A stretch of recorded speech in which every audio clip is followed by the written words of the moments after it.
bienvenue dans votre émission, bienvenue dans votre émission, bienvenue dans votre émission La Réunion les Lannes, La Réunion les Lannes, La Réunion les Lannes.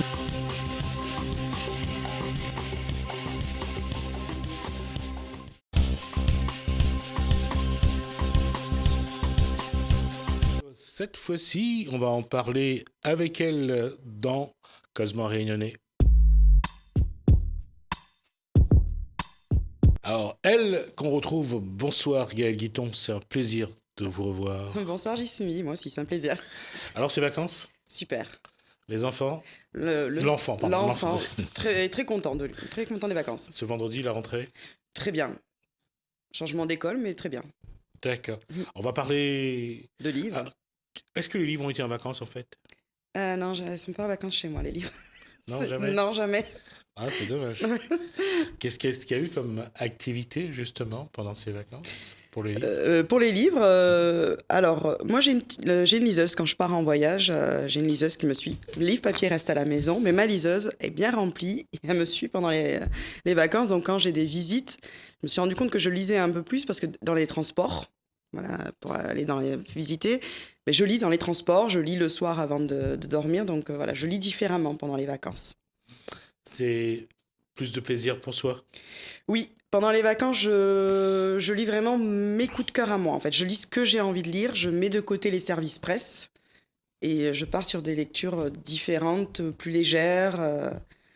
Voilà, de découvrir aussi des nouveaux auteurs aussi. Je lis différemment. Et le public, quand il rencontre celle qui parle de livres à la télé, de quoi elle parle avec Gaëlle Guiton ? De quoi elle parle ? Alors, les retours que j'ai souvent, c'est j'ai acheté le livre que tu as conseillé, j'ai eu un coup de cœur et tout. Voilà, c'est ce genre de retour que j'aime aussi, me dire que le coup de cœur, il a été ressenti par une autre personne. Ensuite, voilà, s'il y a des nouveaux auteurs à découvrir aussi, quand on vient me voir, c'est super aussi, j'adore. Alors justement, quand on parle de livres aujourd'hui, il y a eu pas mal d'opérations en début d'année.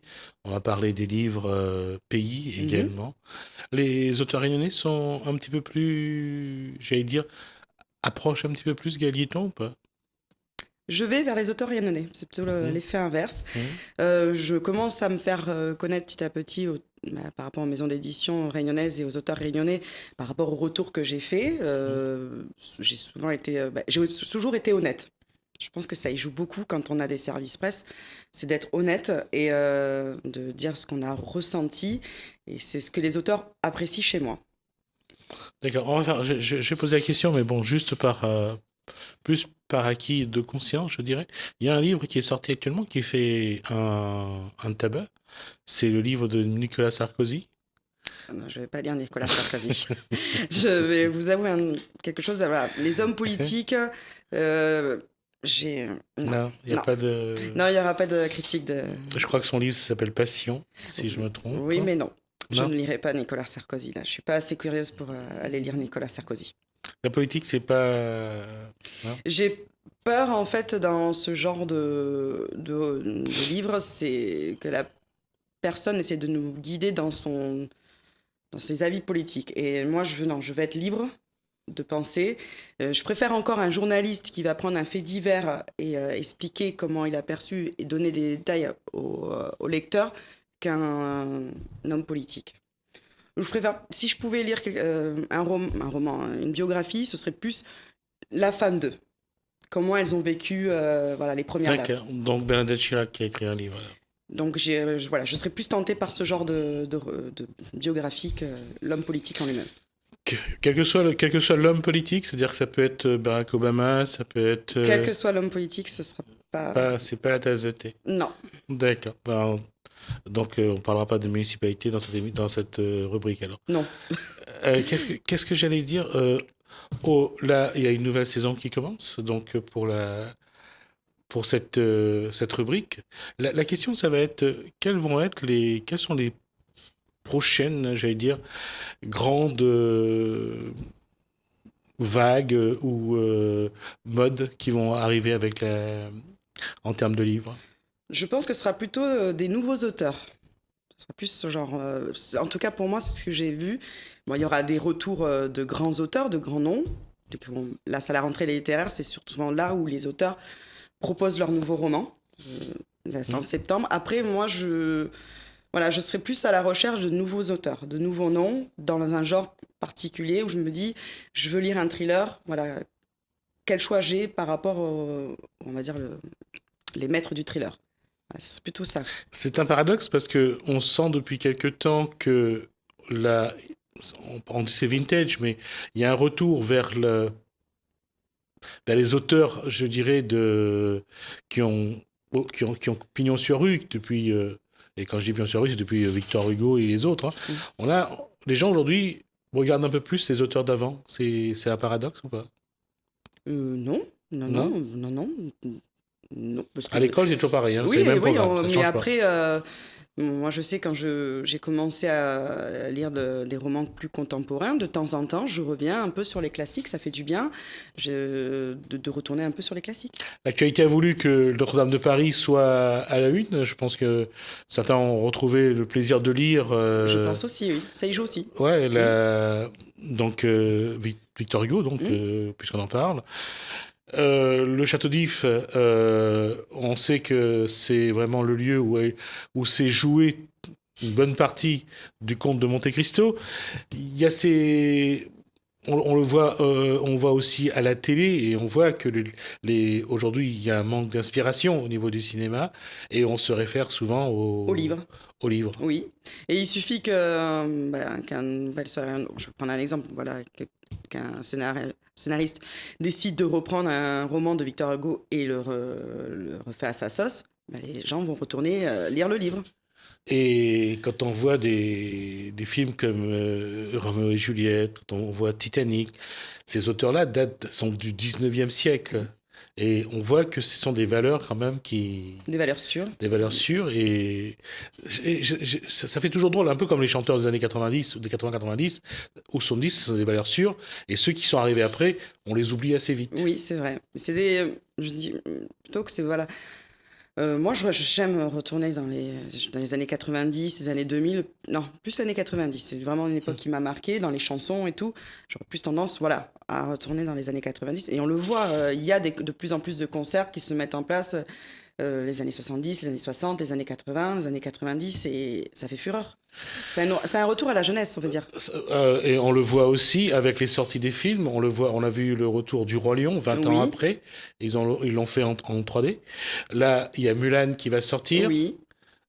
Également, c'est un de Disney. Ils reprennent La Reine des Neiges revient également sur la deuxième version. Oui.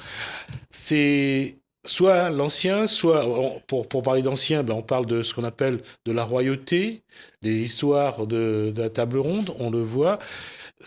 Et c'est pour ça que je pose la question pour les livres, parce que même si les romans de gare se vendent, parce que les gens prennent le temps de lire ce genre de roman, mais la question c'est, est-ce qu'il faut s'attendre à avoir une nouvelle vague, une nouvelle génération ou une nouvelle façon d'écrire? Non, je pense pas. Ça marche bien comme c'est. Comme je vous dis, c'est plus des nouveaux auteurs qui se lancent dans un genre et voilà, on sera plus dans ce style-là. Et pour montrer ce qui est un peu paradoxal, mais le cinéma et le livre marchent souvent ensemble. Mm-hmm. Soit on sort le film, soit on sort le livre. En tout cas, les deux se chevauchent plus ou moins, et ce qui donne souvent le succès des deux, quoi. Oui. Oui, des personnes vont au cinéma, vont après sortir acheter le livre. Les personnes achètent le livre et quand ils vont au cinéma, des fois, les fans en fait rachètent la nouvelle version. Parce qu'il y a souvent une nouvelle version qui sort au moment de la sortie du film ou de la série. Et là, on le voit, comme je disais tout à l'heure, c'est Mulan qui sort. Donc, c'est une histoire. Bon, c'est l'histoire d'une héroïne qui va se battre pour la Chine, mm-hmm. et qui revient dans la deuxième. Dans une version là, mais ça montre aussi que malgré tout, même si c'est pas de la politique, l'histoire, les héros existent, perdurent. Oui, ça ne vieillit pas. Et c'est pourquoi je dis ça, parce qu'on a l'impression qu'aujourd'hui on cherche toujours des héros pour porter un message fort. Un message fort, ou la révolution. Oui. Mais c'est vrai. Après, c'est tellement plus charismatique un héros qui a un message, il va plus rester dans notre dans notre mémoire qu'un héros très doux. Victor Hugo a écrit donc Notre-Dame de Paris, Les Misérables. Les Misérables, c'était la révolution de Paris. Enfin, c'était la révolte des Parisiens contre, enfin, surtout contre la faim. La Chine, ça a été de chasser les envahisseurs, les Mongols, je crois, si je ne veux pas me tromper. Donc, il y a, en termes de livres, on a l'impression qu'aujourd'hui, on va un petit peu au-delà de la lecture. Les gens cherchent quelque chose et passer la période très, je dirais, très fait divers, très, j'allais dire des killers psychologiques, des trieurs psychologiques. On a l'impression que là, on fait un peu une pause aussi à ce niveau-là. En tout cas, on le voit pas à la télé, en tout cas. Comme Call, avec... Colin Farrell. Oui, il y avait ça. Il y avait aussi avec l'autre, avec celle qui joue Tornade dans Marvel, les X-Men. Halle Berry. Halle Berry. Elle aussi qui est au téléphone. Je veux dire, cette période-là, on a l'impression que ça se pose un petit peu. On attend d'avoir un autre souffle pour revenir sur ces... Ah, vous pensez qu'il y a moins de thrillers à la télé? On le voit moins en tout cas. Ouais, pourtant, dans la littérature, il y en a de plus en plus, de très très bons et qui méritent d'être pris en scénario. Un scénario? Ah oui. Si c'est bien tourné et tout, il y en a de plus en plus. Je prends un exemple, Michel Bussy, l'un de ses romans va être adapté sur TF1. D'ailleurs, c'est son deuxième roman qui va être adapté. Voilà, c'est un auteur de romans à suspense, polar, thriller et roman 2 fois adapté au cinéma, chez TF1. D'accord. Ah oui. Donc son livre, c'est J'ai dû rêver trop fort. J'ai dû rêver trop fort. C'est la première phrase d'une des chansons d'Alain Bachung. Oui, il en parle. Il fait des petites allusions. Et c'est Joséphine, ça, non? C'est Osée Joséphine ou bien... Oui, je crois. Je crois que la chanson, c'est Osée Joséphine. Il fait des petites allusions, Michel Bussy, dans son roman. Ouais, et c'est vrai que J'ai dû rêver trop fort, c'est assez trouble comme titre, non? Oui. Vous voulez que je vous en parle? On va en parler, je pense. D'accord. Ouais. Alors, j'ai eu envie pendant les vacances, en fait, de voir un peu ce que proposaient en fait les 2 meilleurs vendeurs de livres enfants. Voilà, les 2 meilleurs vendeurs. C'est Guillaume Musso et Michel Bussy. Voir ce qu'ils proposaient. Donc, j'ai lu d'abord Guillaume Musso, La vie secrète des écrivains. Tenez, je vous le passe. Je remercie sincèrement l'espace culturel du Portail, qui m'a gentiment prêté les 2 romans, puisque je les ai lus en e-book pendant les vacances. D'accord. Voilà. Bon, un auteur très connu. Hein, Ah oui, Guillaume Musso, on ne le présente plus. J'ai pratiquement lu toute sa bibliographie. Et on attend de Guillaume Musso en fait qu'il se renouvelle à chaque fois parce que c'est un roman par an qui sort, voilà, un roman par an. On se demande comment il fait. À chaque fois, il a des idées nouvelles.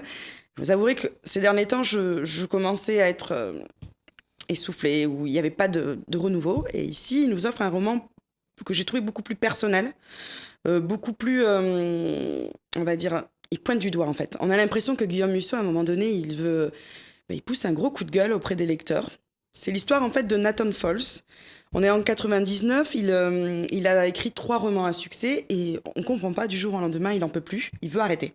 Il arrête. Il part vivre en reclus sur une île un peu sauvage, mais habitée, l'île Beaumont. Et on est 20 ans plus tard. Un auteur en herbe veut le rencontrer, veut percer le mystère, et une journaliste aussi, et veut absolument le rencontrer, découvrir pourquoi cet auteur a voulu arrêter d'écrire. Et commence à ce moment-là, en fait, une sorte de thriller suspense autour de cette île, en fait, parce qu'il y a un cadavre qui est découvert sur cette île. Et Nathan Falls, la journaliste et l'auteur en herbe vont essayer de comprendre ce qui se passe et rentrer un peu plus dans la vie privée de l'auteur. Et comme je vous disais, Guillaume Musso, à un moment donné, s'intègre dans le roman. C'est assez déstabilisant. Et on se pose la question si à un moment donné, il n'a pas voulu nous dire « Foutez-moi la paix un peu, j'écris. Ma vie, ce n'est pas que auteur. Mon auteur, c'est pour moi un métier. Mais à côté, j'ai ma vie privée. Et c'est pas en connaissant ma vie privée que vous allez comprendre un peu mieux mes œuvres, en fait. » C'est tout ce qui ressort un peu de ce roman que j'ai trouvé intéressant, en fait. Ça sort complètement... parce que d'habitude, Guillaume Musso met un peu de fantastique dans ses romans. Et là... Il sort complètement de sa zone de confort, propose quelque chose de nouveau, de différent. Intéressant. En remettant en cause Nathan Falls, est-ce que c'est une façon aussi pour lui de se remettre en cause? Je pense aussi, parce que franchement, il fait à un moment donné intervenir plusieurs fois son héros.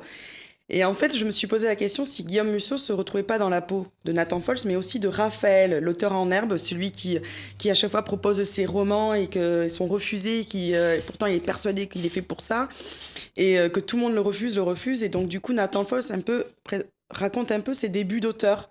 Donc je me suis vraiment posé la question de... Ils ont vraiment cette impression que les lecteurs leur sucent cette substance moelle de leur énergie, de leur pan. Et ça, c'est quelque part, ils en veulent aux auteurs, ils en veulent aux lecteurs d'exiger d'eux ça. Je pense qu'il doit y avoir une certaine intrusion des lecteurs dans la vie privée des auteurs, mais comme dans les stars de cinéma et tout. Et ça, je peux comprendre. C'est-à-dire, à force de vouloir toujours donner plus aux autres, c'est-à-dire qu'on se conforme, on se conditionne, on se formate aux vœux des lecteurs. Oui. Donc on leur en veut je me dis pas qu'il en veut, je dis juste qu'à un moment donné... Il y en a marre. Non, il montre qu'il peut avoir à un moment donné une lassitude, cette attente à chaque fois il doit réussir, parce que c'est le meilleur vendeur, il doit nous proposer quelque chose d'excellent. Il a le droit de se tromper, il a le droit on va dire il a le droit d'avoir une vie privée, il a le droit de dire... je suis pas obligé de publier chaque année, c'est pas parce que je suis un auteur à succès que chaque année je dois faire un best-seller. Chaque année ou non, mais quelque part, ils finissent par croire que c'est les lecteurs qui leur imposent. Je pense les lecteurs, les journalistes aussi. D'être toujours en haut de l'affiche. Voilà. Il doit avoir une certaine pression, Guillaume Musso, chez lui. Oui, parce que la nature a horreur du vide. Mais comment quelqu'un qui rentre dans la tête des gens, parce qu'il faut être psychologique, il faut...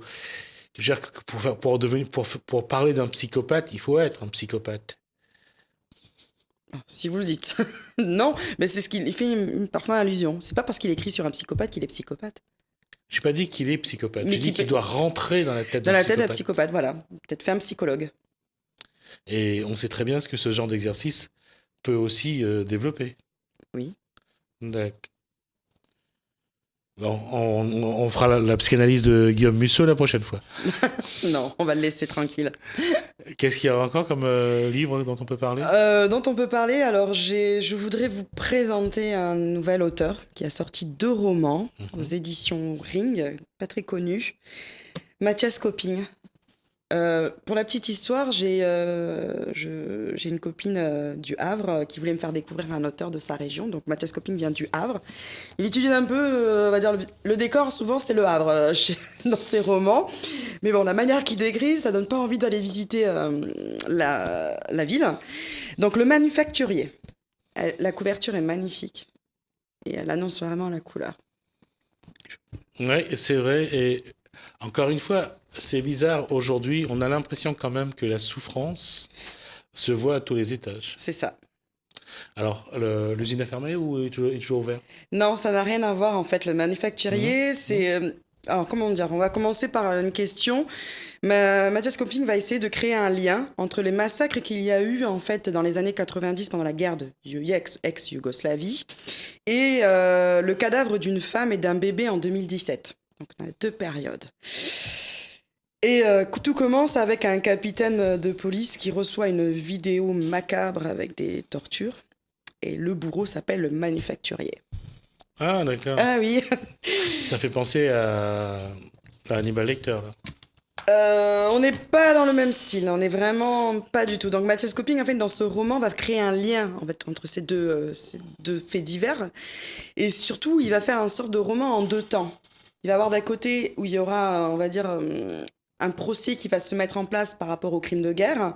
Et d'un autre côté, on est sur une ville où il y a des trafics, des viols, des proxénétisme, de la pédophilie. Donc, et il va essayer de créer le lien entre ces 2 faits. C'est assez violent. Et je suppose que comme dans toute guerre, il y a des choses qu'il ne faut pas dire. C'est ça.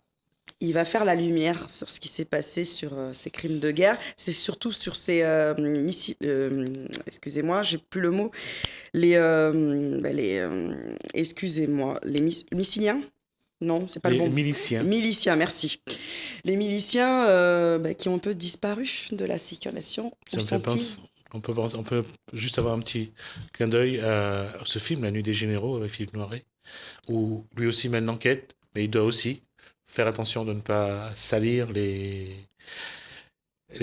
officiers. Voilà, donc les miliciens. Donc c'est que sont-ils devenus? Et il va avoir à un moment donné dans ce roman un face à face extraordinaire. En fait, c'est le choc en fait entre ces deux histoires. Et un combat entre Goliath, en fait, moi je l'ai vécu comme ça et c'est assez dur. Souvent Goliath sur l'omerta, hein, c'est le silence. Et ce silence-là, on le voit aussi dans un film où c'est quelqu'un qui doit retrouver tous les criminels de guerre allemands.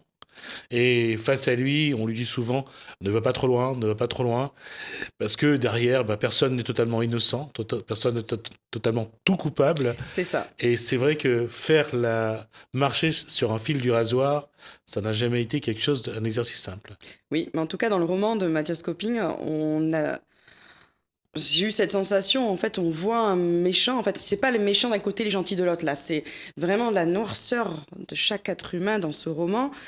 Et on se dit à un moment donné, mais qui est le plus méchant, qui est le plus horrible, qui est le plus bourreau, en fait. Et c'est horrible. Et ce que j'ai beaucoup aimé chez lui, j'aurais aimé qu'il le rajoute un petit peu plus, c'est qu'en fait, on a envie de retourner un peu, découvrir un peu ce qui s'est passé dans les années 90.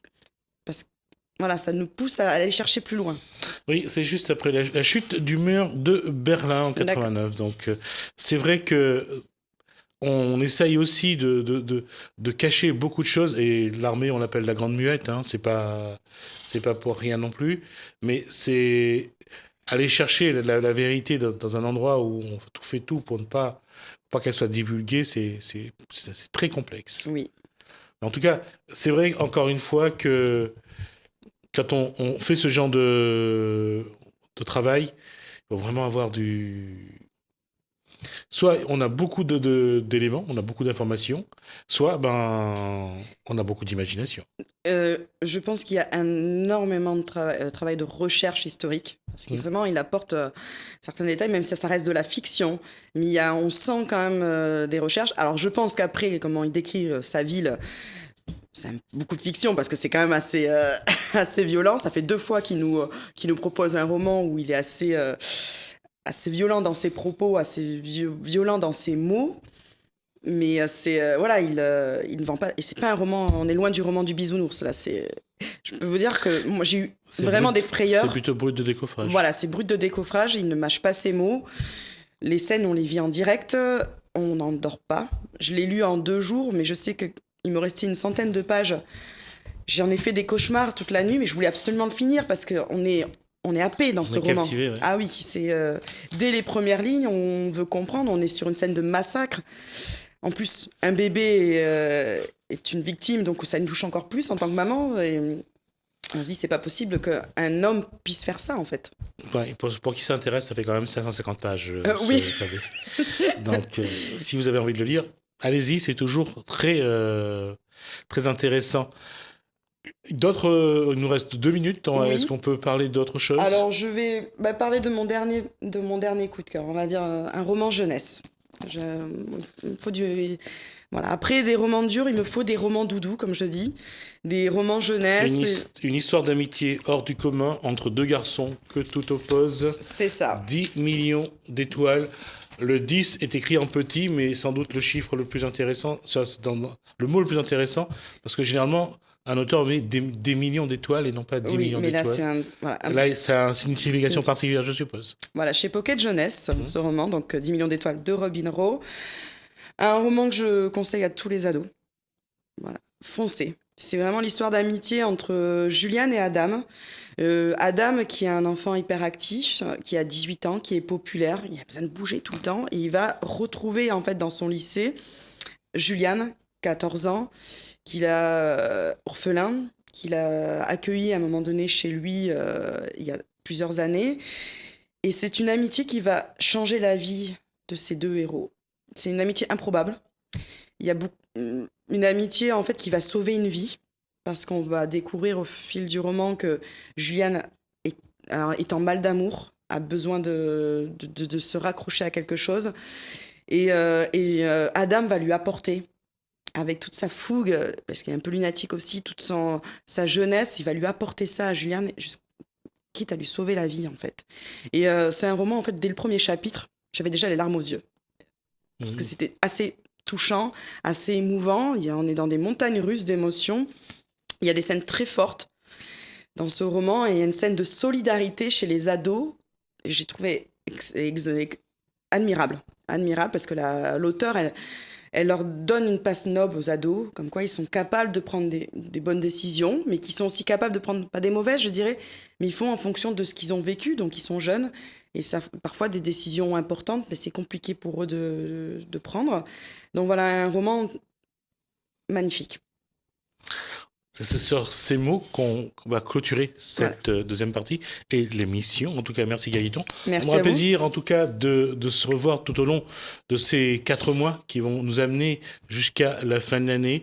Et j'espère que ça sera toujours avec le même plaisir, parce que c'est vrai, on apprend beaucoup de choses avec vous. Merci à vous. Merci à vous également de nous avoir suivis. En tout cas, merci de nous être fidèles. Je vous rappellerai, comme je vous ai dit en début de semaine, je vous rappellerai que nous avons besoin de votre soutien, nous avons besoin de vous. Et entendez l'appel que Thierry Haraï et toute l'équipe de Télécréole vous lance chaque jour, parce que aujourd'hui, on aimerait bien aussi retrouver la TNT. Merci à vous de nous avoir suivis. Je vous souhaite un très bon week-end. Je vous dis à bientôt. Bienvenue dans votre émission. Bienvenue dans votre émission. Bienvenue dans votre émission. La Réunion Lélane. La Réunion Lélane. La Réunion Lélane.